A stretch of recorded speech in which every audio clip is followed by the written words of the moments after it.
수강생 여러분 안녕하세요. 국제법의 고비안입니다. 지난번 시간에 조약을 보셨죠. 여기 이제 국제법의 법원은 잘 알아두셔야 된다는 말씀을 누차 드립니다. 특히 이제 이 관습국제법 부분, 국제관습법이라고 부르기도 하고 관습국제법이라고 부르기도 하는데 뭐 똑같은 내용입니다. 이 부분이 상당히 이제 국제법에서는 중요한 부분이에요. 그래서 이 내용에 대한 이제 판례들도 많고 그래서 이 부분에 대해서는 하나하나 잘 알아두셔야 됩니다. 차후에 보시는 모든 이 내용들이 여기에 다 관련이 있고 다시 중첩적으로 보시게 될 겁니다. 그렇기 때문에 조금 힘드시더라도 집중해서 들어주시면 감사할 것 같습니다.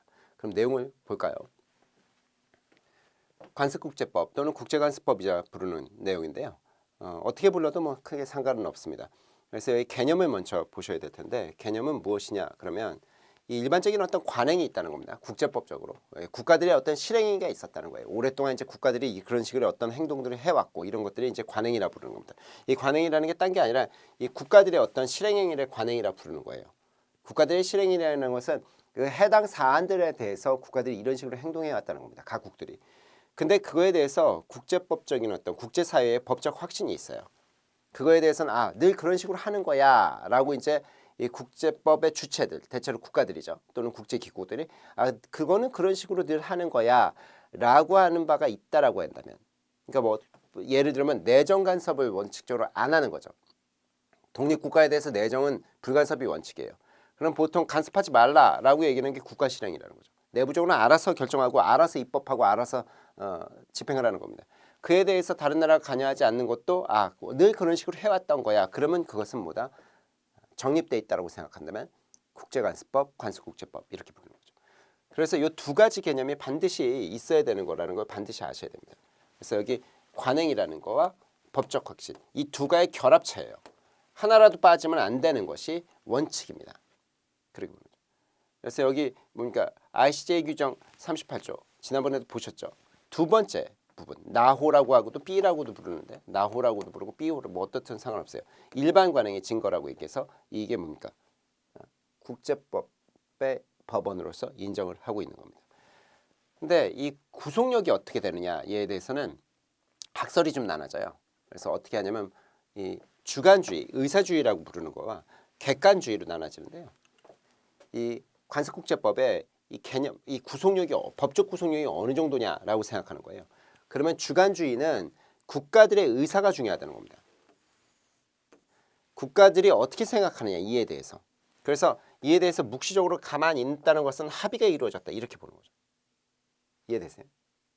그래서 이렇게 된다고 한다면 이 신생 독립국들은 여기에 대해서 관행이 존재하지 않아요. 예전에 뭐 내가 의사를 가진 바가 없어요. 새로 만들어졌는데.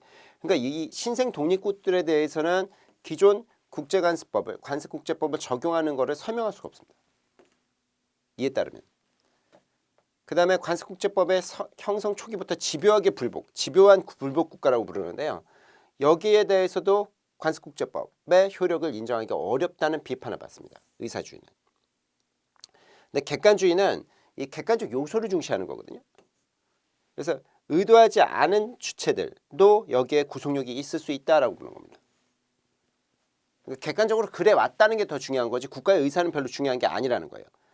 그렇게 된다면 어떻게 보냐면 이 신생국들에 대해서도 효력을 인정할 수 있다. 이렇게 되고 집요한 불복 국가에 대해서도 효력을 인정할 수 있다. 이렇게 되는 겁니다. 이해가 잘 안 되실 거냐 설명을 다시 드리면 이렇다는 거예요. 기존에 계속적으로 해왔던 관행이 있어요. 국가들이 그런 식으로 해왔던 게 있다는 겁니다. 그러면 그거를 왜 법적 구속력을 갖는 법원으로 인정할 거냐라고 얘기하면 의사주의, 주관주의는 국가들이 그렇게 생각해 왔다는 게 중심이라는 겁니다. 근데 그러면 1960년대에 신생독립국이 엄청나게 생기거든요. 아프리카하고 아시아 국가들은 거의 이때쯤 거의 다 독립을 맞이해요. 우리나라 같은 경우는 굉장히 빨리 독립했고 일본으로부터 빨리 나온 겁니다. 거기가 일본이 패전국이 됐기 때문에. 근데 영국하고 프랑스 밑에 있던 대부분의 뭡니까 식민지 국가들이죠. 아프리카 국가들은 1960년에 나와요. 더 늦은 것도 많고. 그럼 이때쯤에 만들어진 나라들은 기존에 국가의 의사라는 게 없어요. 국가가 없었는데 무슨 국가의 의사가 있어. 국가의 어떤 생각이 있어.